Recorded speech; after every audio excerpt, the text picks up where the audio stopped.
Thanks for joining me here on Conversations for Yoga Teachers. I'm your host, Karen Fabian, the founder of Bare Bones Yoga. I'm an experienced registered yoga teacher with over 15 years of teaching experience, a certified personal trainer, and an entrepreneur.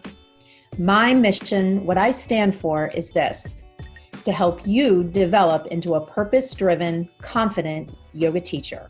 One who truly understands anatomy and how to share it clearly and effectively so that you can help your students learn and, as a result, grow your impact and connection. This mission reflects the core ways of being that I work to develop in teachers: confidence, clarity, purpose, impact, and connection. Through my mentorship program and my premier offer called the Blueprint Learning Program, I help yoga teachers build their skills in the area of learning anatomy, and along with that, help them learn important business skills and personal development ways of being that will transform them into purpose-driven teachers who make a big impact. On the podcast here, you'll get a blend of both anatomy learning, stories from teachers, interviews with others in the field and beyond, and a dose of personal development. For more information on my programs, please see my website, barebonesyoga.com. Hello, and welcome to Conversations for Yoga Teachers. I'm your host, Karen Fabian, and this is episode 72. So today I'm going to share a quick primer on how muscles work. Now, this can be a point of confusion for teachers, so it's helpful to go through it together here. And it's also something that gets referred to a lot in teaching with words like strengthen or lengthen, or phrases like contract your, and you can kind of fill in the blank for whatever muscle the person might be referring to. So I think it's really important that you understand some of the essentials around the mechanics of how muscles work. Now, I want you to be confident in what you're sharing in class. And one of the best ways to build your confidence is to really know the mechanics and detail behind what you're saying. And that's been such a huge part of everything that I share. And I always kind of share that as the underpinning or the underlying logic for why I so believe in my approach to working with teachers around this theme that, your confidence and kind of the key to your confidence in so many ways lies in really putting the knowledge behind what you're saying rather than just repeating what you were told. Now, before I go further, I just want to take a pause because I know we are all dealing with the impact of the coronavirus in our lives. And I hope as you're listening to this, you are well and your family and your loved ones are well as well.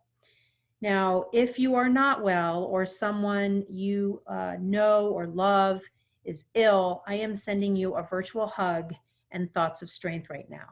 Now, while I am fully committed to continuing to move forward in all ways possible, and for me, while I continue to keep my energy high by really focusing every day on doing high frequency things like meditation, running, yoga, journaling, and running my business, I know that it would be completely tone deaf to not acknowledge that as a nation, we are still very much managing life around the presence of this outbreak.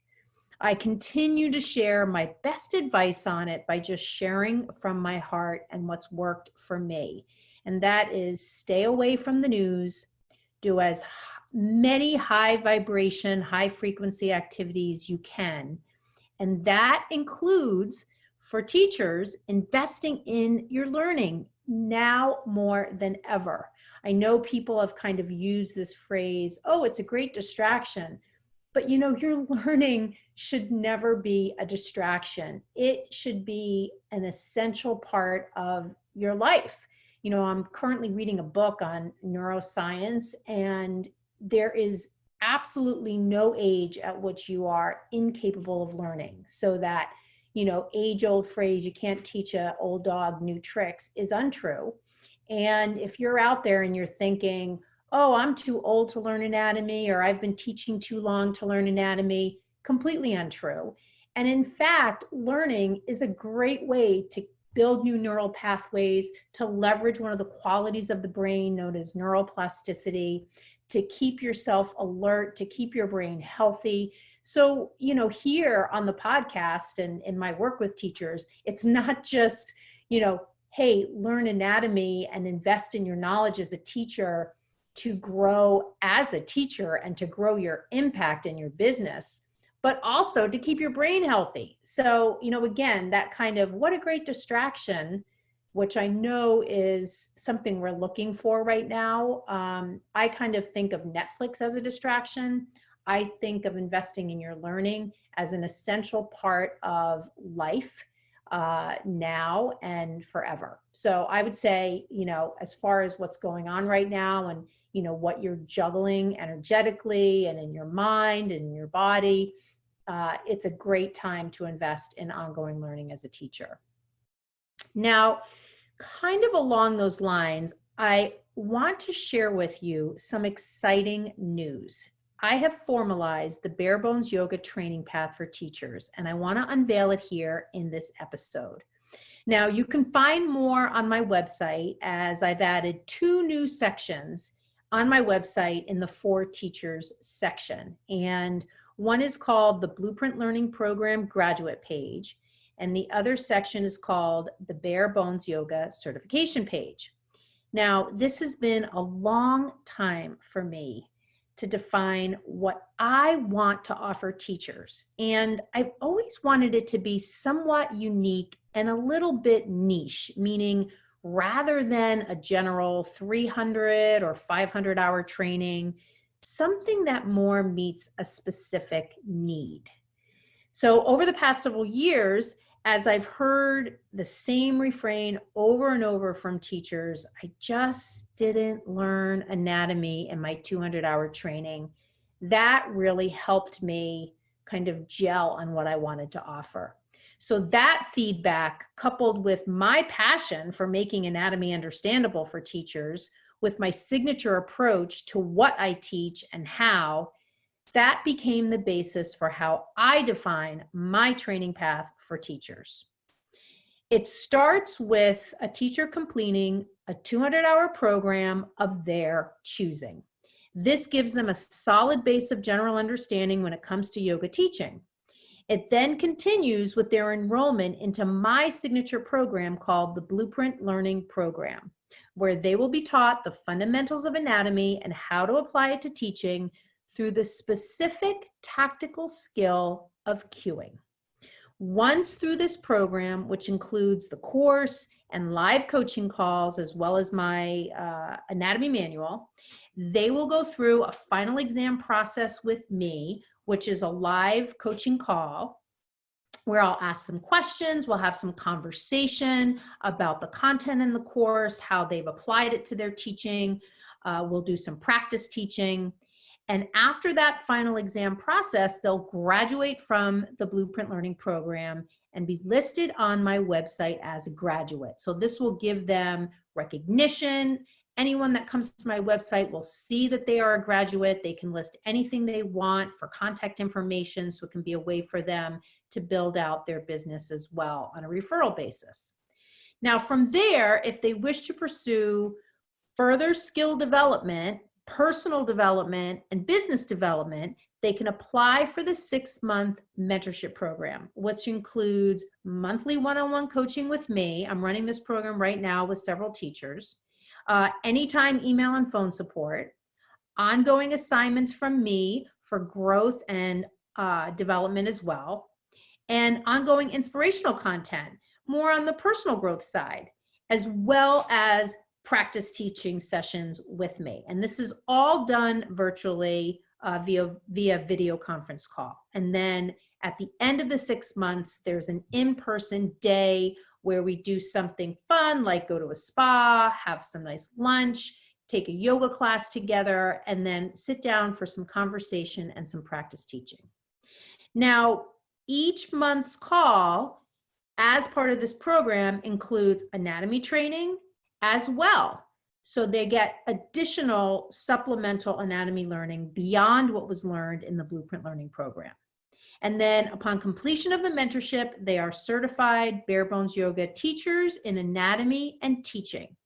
So this specific certification acknowledges that they have put in the time and they have gained the knowledge to know the anatomy behind the cues they share, to build sequences with anatomy in mind, to be skilled at customizing yoga for different kinds of students in a safe and accessible way, and that they've gained confidence and a sense of purpose through the personal development work that's part of the program. So from there, they're certified, and the annual recertification requirements include some pro bono work, so being of service, charity work, teaching at least one class per week, attendance at a discount at my annual retreat, and ongoing learning tasks. So this program is for teachers who are looking to develop into mission-driven, purpose-inspired teachers. No excuses, those who are all about what's possible for them if they apply themselves fully. Those who are open to a different learning path from the standard, simply as an adjunct to the more traditional training path currently most taken, specifically because they've decided the skill areas covered in my programs are lacking for them, and rather than invest in another general training, they want to distinguish themselves with a specialized one. So if this training path sounds like it would be perfect for you, or maybe you'd just like to learn more about it, DM me on Instagram, Bare Bones Yoga. You can also send me an email, Karen@barebonesyoga.com. And know that you can sign up for the wait list for the Blueprint Learning Program, which you just heard is the first step in my training path. And that's just right on my website. You can sign up for the wait list for that program, and you'll be one of the first to find out when I open enrollment, as I do several times during the year. So now that I've given you those updates, I want to get into talking about muscles as a functional part of human anatomy. So let's first look at a muscle itself. And, if I just say to you, hey, think about a muscle, maybe one comes to mind in particular, or maybe just kind of an overall picture of the body, not so much just the bones, but the muscles. Now, I want you to keep in mind, there are many levels of detail that we can go to when we look at muscles themselves. Part of what I love to do is help teachers learn anatomy by sharing the essential information they need to understand, rather than diving into all the detail of every topic. And this is absolutely where I see teachers get stuck, or not so much stuck, but kind of caught up. They buy books that really dive too deep into details. They go into YouTube videos and articles that go so subterranean that they lose the sense of the forest for the trees, and they continue to kind of be stuck in that overwhelmed, I don't get it mode. So as such, here, as we're having this conversation, there's a framework around this idea of muscles that we'll use for this conversation, and we're going to use it so that you can take away the essential information and remember it a lot easier. So let's first look at muscles themselves. When we are talking about muscles here in the context of yoga practice, we're referring to skeletal muscles. So these are muscles that create movement. And maybe you're thinking, well, gee, is there any other kind? Well, there is. So you have cardiac muscle, which is in your heart, and you have smooth muscle, which lines your organs. And those muscles are involuntary. You're not thinking about contracting muscles of your heart or muscles in your liver or stomach to process your food, but you are using your nervous system in a voluntary way to move your limbs. So the gross motor movements that we're making with these skeletal muscles, those are the muscles we're looking at primarily when we study muscles in the context of yoga or fitness, those areas. Now, when we describe a muscle, we describe it, of course, by its name. And I think this can also be where teachers sometimes get hung up because the words don't always reflect words that we're used to saying. So if I say to you infraspinatus, you might say, la, la, la, what? If I say to you quadriceps, you might say, oh yeah, I've heard of that. You might not be able to describe it, give its origin and insertion or even its function, but you probably heard the term. If I said to you levator scapula, even if you'd never heard it before, you could probably make out a little bit about what it does because the word levator kind of sounds like elevator, and the word scapula is the correct term for shoulder blade, which most people know. So you can see, depending on the name of the muscle, you might be able to kind of figure it out, or you might not. And I think that is, again, another area where it can get confusing for teachers, is that some of the words are just unfamiliar words. So we can describe it by its name, and then we can also describe its location and its action. Now, its location is described by its origin and its insertion. Those are the two kind of formal names, origin and insertion. And its function is often described by its primary action and then the other actions it does. Now, this is an important point because, again, in thinking of things in a framework so you can wrap your arms around this huge topic, I want you to focus on learning the primary action of muscles as your main goal. You're going to have plenty of time over the years to learn secondary and even tertiary functions. Now, for some topics that I share in my Blueprint Learning program, I actually do share secondary and other functions if it relates to key muscles as it applies to applying anatomy to practice scenarios. But for the general learning of the muscles, I want you to be comfortable with the name, the origin, the insertion, and the primary action. So that is a really helpful framework that will make the understanding of muscles much easier and much more manageable. Now, muscles can have many different kinds of shapes. Some are narrow and almost kind of probably like what you'd imagine, a straight line going from point A to point B. These muscles, these kinds of muscles in this kind of shape, have a really specific origin and insertion. So for instance, if we're talking about the rectus femoris, part of your quadriceps complex, running from the iliac spine, which is part of your pelvis, to the patellar tendon, which is the part of the quadriceps where all the four heads converge onto the knee. Other muscles are broad. So for instance, when you think about the latissimus dorsi, if you've never seen a picture of it, it's a really broad, flat muscle. And it runs from the lower back all the way up to your humerus. And then when you think about another broad muscle like the transversus abdominis that literally runs around the center of your body, giving integrity and tone to your center, it's kind of like a corset or like a big sash, a big thick sash you'd wear around your body. So their shapes are quite different.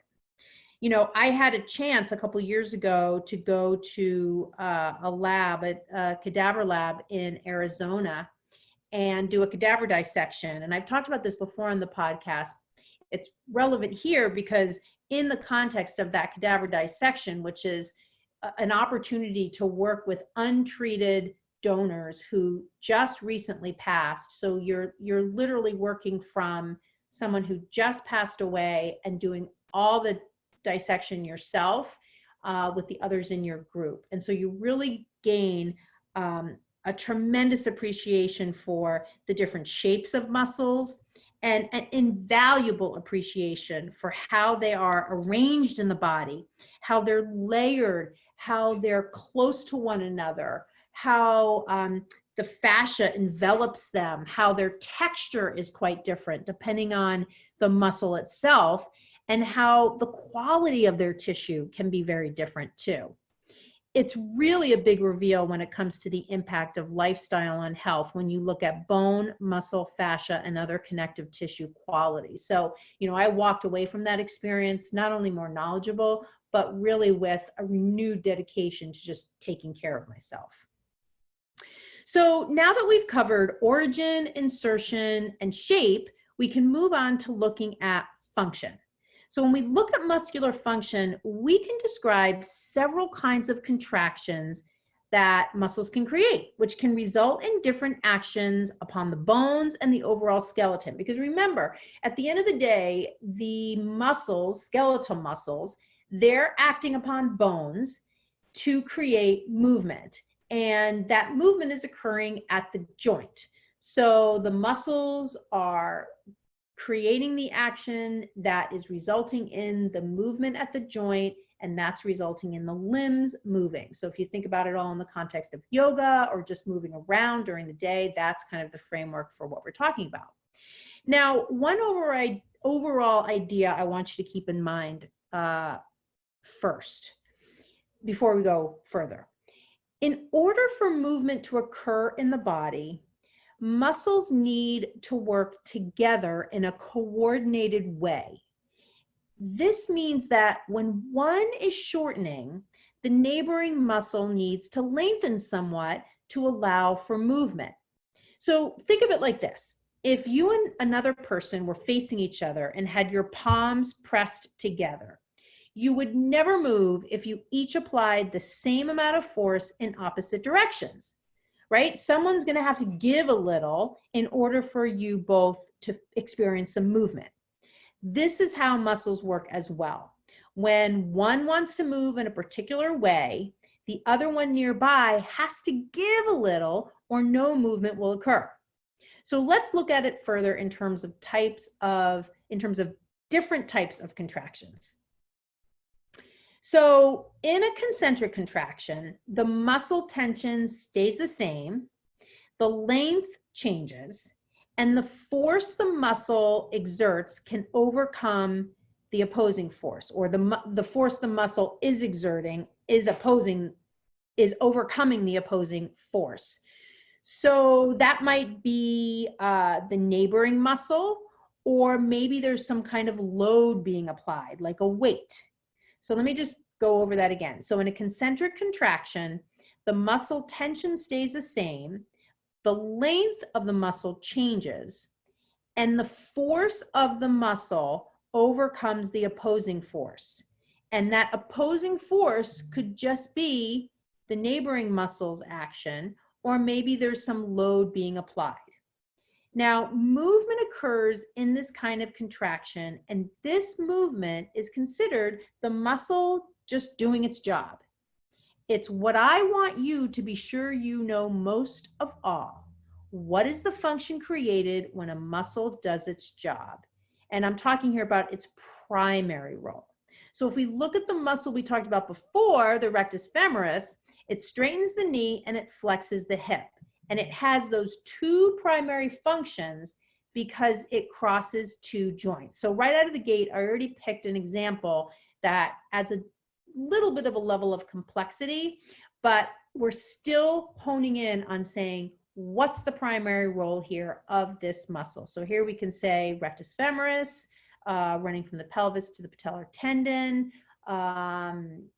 When it concentrically contracts, when it overcomes the force of the opposing muscle, or when it overcomes that plus any load applied. So like, let's say you had some kind of resistance band on your foot, it's going to straighten the knee and flex the hip. Okay, so another one, eccentric contraction. In an eccentric contraction, the muscle tension remains the same, the length changes, so that's the same as before, and the force of the muscle, in this case, is actually less than the opposing force. So it's a muscle that is lengthening, but still contracting nonetheless, because there has to be some level of contractibility. It's not like the muscle is just passive. So this is often described as a contraction that slows the rate of the concentric contraction being done by the prime mover. So in yoga, an example of this would be when you come into chair pose, you're bending your knees, so your hamstrings are the prime mover, but you're not allowing yourself to drop to the floor on your seat.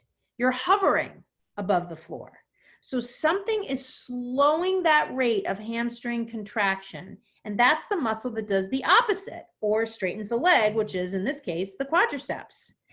So you can also look at this from the perspective of, you could also look at chair pose from the perspective of the hips are moving into flexion, and the psoas would be the prime mover there, and the gluteus maximus would be eccentrically contracting, as the gluteus maximus is a hip extensor muscle. So many times, kind of taking this a little bit further or in a different context, many times in the fitness setting, we talk about working muscles in a negative, right? I'm doing negatives. You might have heard that, which means that rather than only looking at building strength as you move into the concentric contraction, you look at building strength by moving slowly through the eccentric one. And actually, there's a lot of evidence out there to support that muscles actually get stronger eccentrically versus concentrically. So for instance, let's say you were doing biceps curls. You'd move slowly as the bicep moved down towards the floor as a way to work that eccentric lengthening of the triceps. If you were doing it in a yoga practice, if you were doing high push-up, moving to low push-up, you'd move slowly as you move towards the floor. And that would give you a sense of moving slowly towards the floor, and again, using your triceps eccentrically to slow down that movement. And then the last type of contraction is an isometric contraction. And this is where the muscle tension may change, but the length stays the same. So remember, in the other two examples, isometric, concentric and eccentric, the length is changing, right? Because the muscle is getting longer or shorter. Here, isometric, the length stays the same and the bones don't move. So this is a static position. Let's say you're holding one leg up in the air. Now, one more thing. I kind of intentionally don't go into this aspect of muscle contractions because I think it's a bit beyond what you need to know to be able to share correct, powerful, clear anatomy-based cues. But since we're here, let me just kind of put a bow on this by sharing a bit more. When we look at the contractions muscles are making, they are happening at the level of muscle fibers in a structure known as the sarcomere. Now, you might not have heard of sarcomere, might not be able to describe it, but most people understand that muscles are made up of fibers. Like that's just kind of out there in conversation, even social media posts about fitness and yoga, you know, muscle fibers is kind of part of the vernacular.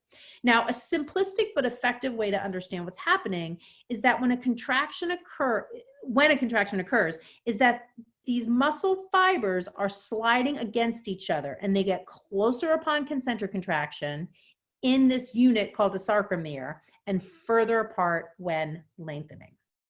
So all of that is a bit of an overview. We did muscle terms, concepts, and how to apply it to movement. So let's take a quick look at the application of this to teaching. So now that you know more about muscles and their actions, you can start to be a little more discerning when you use cues like lengthen, strengthen, contract, relax, stretch, or even something like squeeze.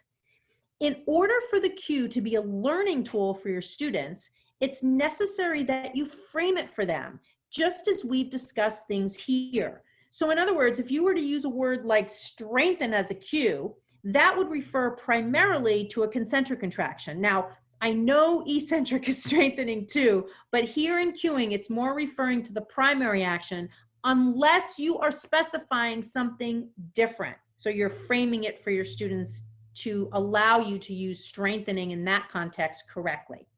But in the normal concentric contraction equals strengthening, it would mean that whatever action you're having them do is an action that's created by the muscle that's doing the work. It's the concentric actor, it's the prime mover, it's the agonist. So that would therefore mean that you know what that is, right? If you don't know what muscle is creating the concentric contraction, how can you say strengthen, right? This is often where teachers get tripped up. They'll jump ahead and they'll use the descriptor word without knowing the underlying muscle involved or anything about it. This is where things can get confusing for students, and on some level, the teacher most likely knows they are just repeating something and they don't really know the underlying why behind it. So let me give you a further example. Let's say you were to say, strengthen your core in upward dog. What muscle would you be referring to? Because honestly, in the back bend that is upward dog, you're lengthening the rectus abdominis, not concentrically contracting it. And that's the muscle that runs up the midline from the pubic bone to the sternum and is the spinal flexor muscle. So in spinal extension of up dog, you're definitely lengthening that muscle. Now, does that mean there's no integrity in the core muscles at all? Of course not. Things work together. But does it mean you want to say strengthen your core in up dog and give people the impression you want them to do things that are contractile actions like pulling their belly button into their spine or squeezing their core, or things that refer to shortening, right? If we think of those fibers at the sarcomere level, not likely. Now, I'm not going to go into this in major detail, but if you are confused or you have a different perspective on this or questions, just DM me or email me and we could talk about it further. So this leads me to one more thing before we wrap up.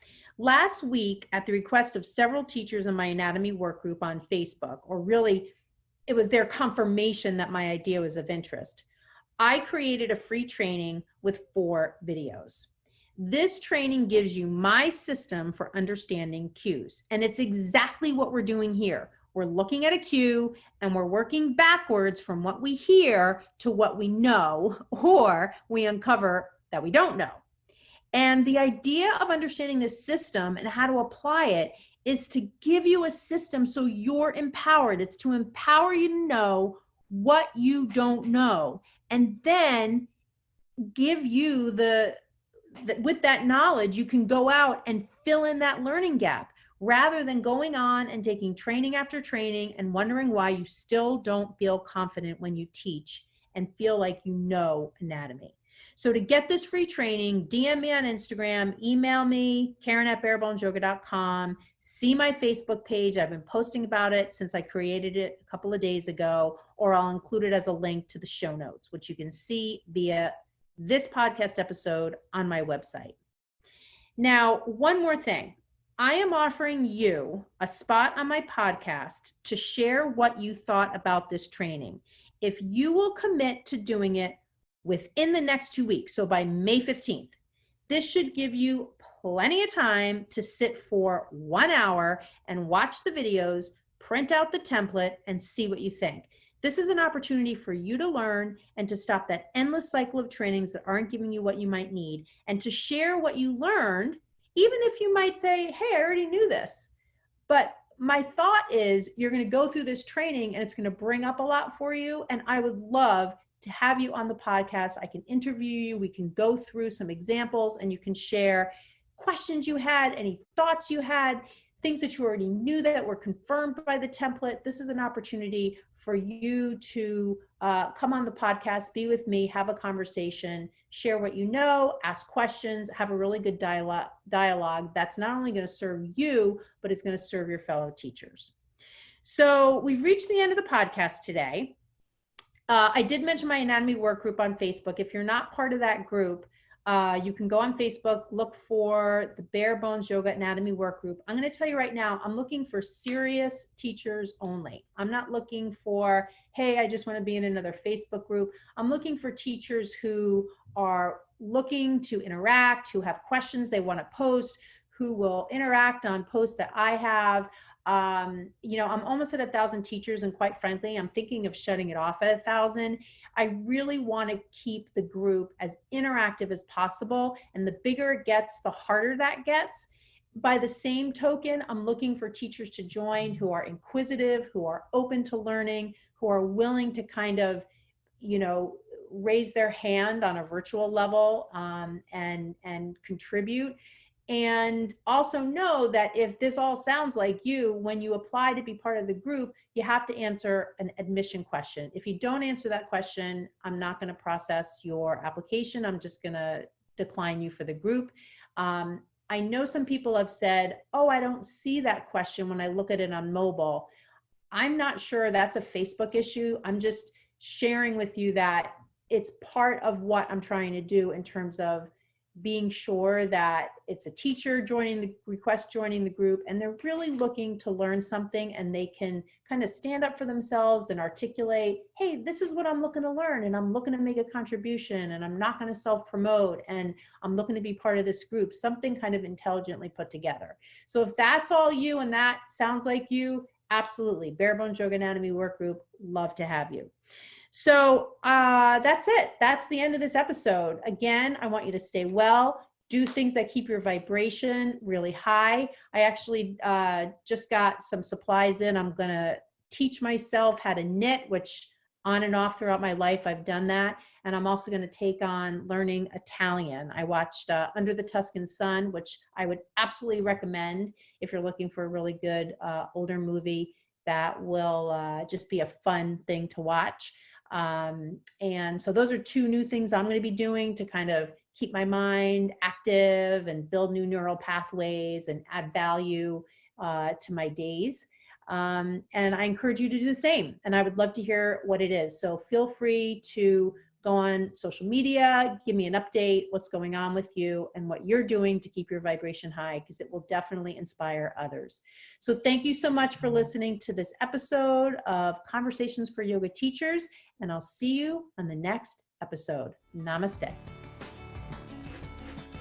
Thank you so much for listening to Conversations for Yoga Teachers. I am your host, Karen Fabian, and I just want to remind you, if you would like to get on the wait list for my two premier programs, the Blueprint Learning Program and my mentorship program, all you need to do is visit my website, barebonesyoga.com, and the links to get on the wait list for both of these programs are right on the homepage.